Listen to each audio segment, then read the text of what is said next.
You know, there are moments in life that hit you harder than you ever expected.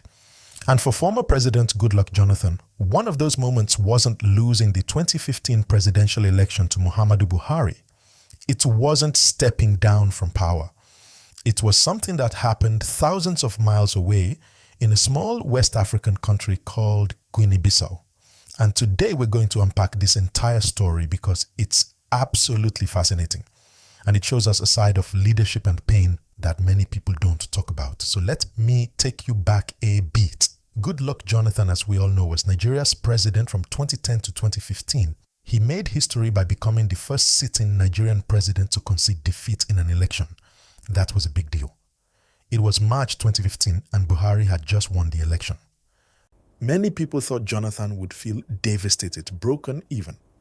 Losing power in Africa, especially in Nigeria, where the presidency is such a coveted position, is not something leaders take lightly. But Jonathan did something remarkable. He called Buhari and congratulated him even before the final results were announced. He chose peace over chaos. He chose Nigeria over his own political ambition. Now, you would think that losing that election would be the most painful thing in his political career, right? I mean, it's the presidency we're talking about. But according to recent statements that have been making waves, Jonathan has said something that many people find surprising. He said the coup attempt in Guinea Bissau was more painful to him than losing that election to Buhari. Let that sink in for a moment. More painful than losing the presidency of Nigeria. So what happened in Guinea Bissau that could hurt so deeply? Well, Guinea Bissau is a small country in West Africa, right next to Senegal and Guinea. It's a country that has been through a lot of political instability over the years. There have been multiple coups, attempted coups, and changes in government. It's been a rough road for them. And this is where Jonathan comes in. After leaving office in Nigeria, Jonathan became very involved in peacekeeping and democracy building across Africa. He worked with organizations like ECOWAS, which is the Economic Community of West African States, and he became known as someone who genuinely cared about stability and democratic governance in Africa. Jonathan was particularly invested in Guinea Bissau. He had been working hard to help stabilize the country to ensure that democracy could take root there. He believed in the process. He believed that with the right support and guidance, Guinea Bissau could overcome its history of instability and build something lasting. So when the coup attempt happened, it wasn't just a political event for him, it was personal. It represented the failure of everything he had been working toward in that country. All the effort, all the time, all the hope he had invested, it felt like it was being torn apart. And here's the thing that makes this story even more interesting. Jonathan has explained that when he lost the election to Buhari, yes, it was difficult. Yes, it hurt. But he knew that was democracy at work. The Nigerian people had made their choice, and as painful as it was personally, he could respect that. He could accept it because it was the will of the people expressed through a democratic process. There was dignity in that defeat. There was meaning in it. But the coup in Guinea-Bissau, that was different. That was violence disrupting democracy. That was guns and force trying to overturn the will of the people. And for someone like Jonathan, who had literally given up power peacefully, who had shown the entire continent that you can lose gracefully and put your country first, seeing that kind of violent disruption of democracy hit him in a completely different way. Think about it from his perspective. He had set an example. He had shown African leaders that you don't have to cling to power. You don't have to destroy your country just because you lost an election. And then to see Guinea-Bissau, a country he had invested so much in, fall back into that pattern of coups and instability, it must have felt like a personal failure. It must have felt like all the work, all the sacrifice, all the advocacy for peaceful democratic transition was being rejected right before his eyes. Now, I want you to really engage with this question, and I'd love to hear your thoughts in the comments below. What do you think hurts more? Losing something that's yours, like the presidency, or watching something you've worked hard to build for others fall apart? Because that's really what Jonathan is talking about here. It's the difference between personal loss and the loss of a dream. a vision for something bigger than yourself. And if you're finding this story as fascinating as I am, please make sure you hit that like button and subscribe to the channel, because we bring you these kinds of deep dives into the stories that really matter in African politics and beyond. The coup attempt in Guinea Bissau that Jonathan is referring to happened back in February 2022. There was heavy gunfire near the government palace where President Umaro Sissoco Embalo was holding a cabinet meeting. It was a terrifying situation. People feared the worst. The international community, including ECOWAS, condemned it immediately. And for Jonathan, who had been working closely with the country's leadership to ensure stability, it was devastating. He had invested personal capital, time, and energy into helping Guinea-Bissau find its footing. He had meetings, he had consultations. He was actively involved in trying to create a framework for lasting peace and democratic governance. And then to see that framework threatened by armed men trying to overthrow the government, it wasn't just a news story for him. It was the destruction of something he had personally labored to build.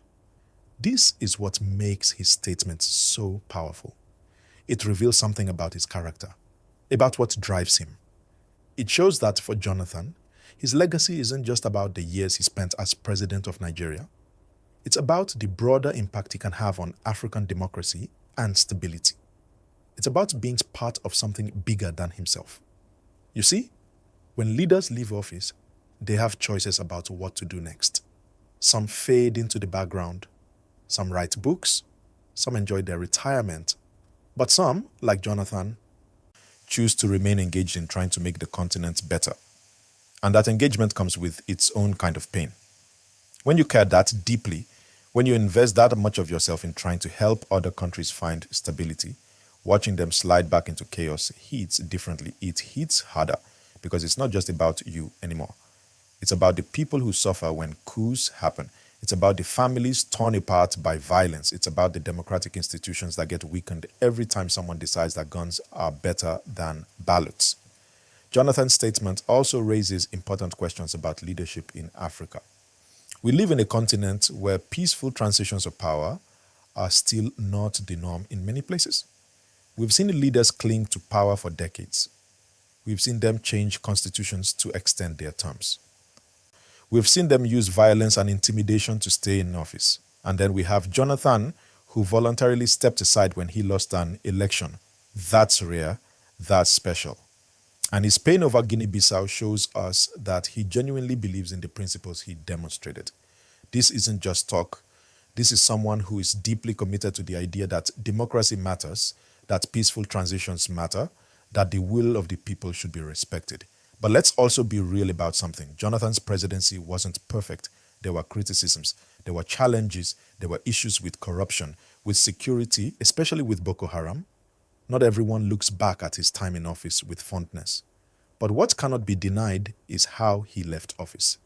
That moment, that decision to concede defeat and hand over power peacefully, that changed something in Nigerian politics. It set a precedent. It showed that it could be done. And the fact that he's out there years later, still trying to promote that same peaceful approach across Africa, that tells you something about the man's commitment. So why does this matter to you? Why should you care about what happened in Guinea Bissau or what Jonathan feels about it? Because these stories shape our continent. They shape our future. Every time a coup succeeds, it sends a message that violence works, that democracy is optional, that the will of the people can be overridden by whoever has the most guns. And every time someone like Jonathan stands up and says, no, there's a better way, it sends a different message. It says that we can be better, that Africa can be better, that we don't have to accept instability and violence as just the way things are. And if you've been enjoying this breakdown, and you want to see more content like this, where we go deep into the stories that shape our continent, do me a favor right now and tap that subscribe button. Hit the notification bell too so you never miss an upload, because we're building a community here of people who care about understanding what's really happening in African politics, not just the headlines, but the human stories behind them. Now let's talk about what Guinea-Bissau represents in the bigger picture. This country has had 9 successful coups or attempted coups since it gained independence in 1974. 9. That's almost 1 every 5 years.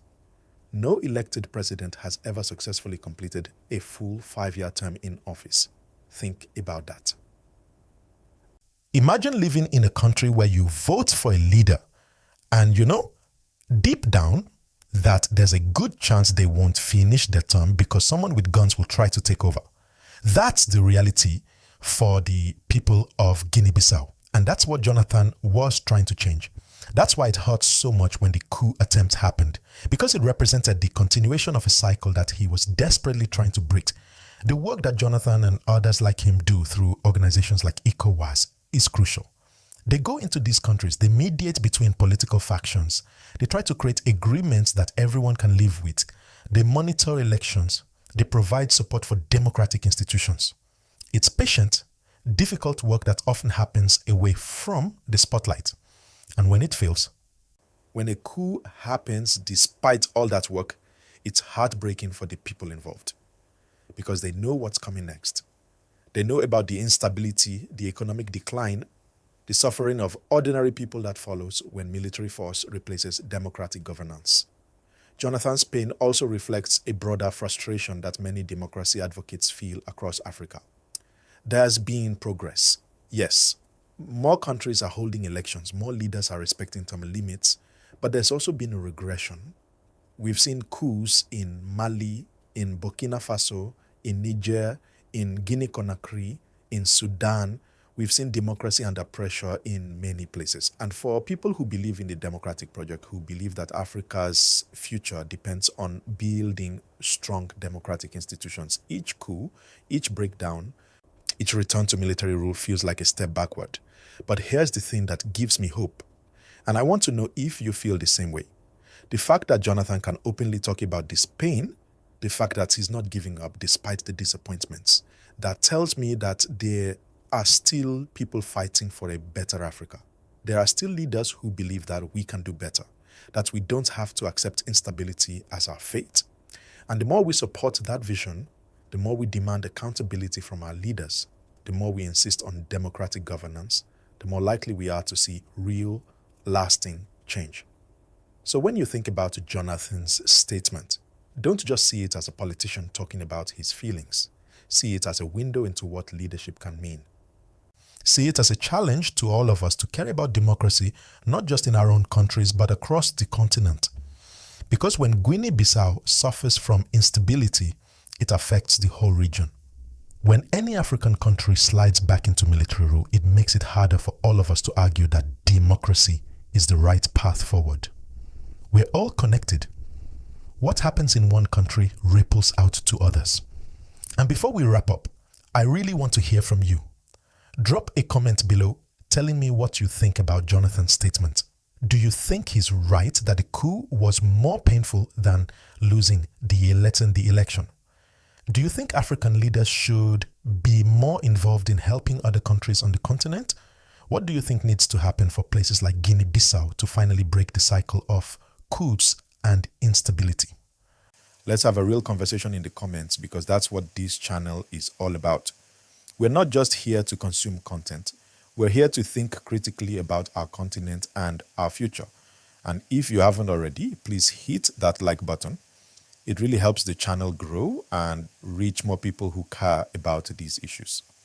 The story of Jonathan and Guinea-Bissau is ultimately a story about commitment. It's about a man who could have just retired quietly, enjoyed his life, and never thought about politics again. But instead, he chose to stay engaged. He chose to keep fighting for the principles he demonstrated when he left office. And yes, that fight comes with pain. It comes with disappointment. It comes with moments when you wonder if it's all worth it, but it also comes with the possibility of making a real difference. Of being part of the generation of African leaders who finally break the cycle of instability and build something lasting. So as we close out, remember this. Democracy is not just about voting. It's about building institutions that can survive beyond individual leaders. It's about creating a culture where the gun is never seen as the solution to political disagreements. It's about respecting the will of the people even when it doesn't go your way. Jonathan showed us that in 2015 when he conceded defeat, and he's still showing us that today as he continues to work for democracy across Africa despite the disappointments and the pain. That's leadership, that's commitment, and that's something worth celebrating and supporting. Thanks for watching, and I'll see you in the next one.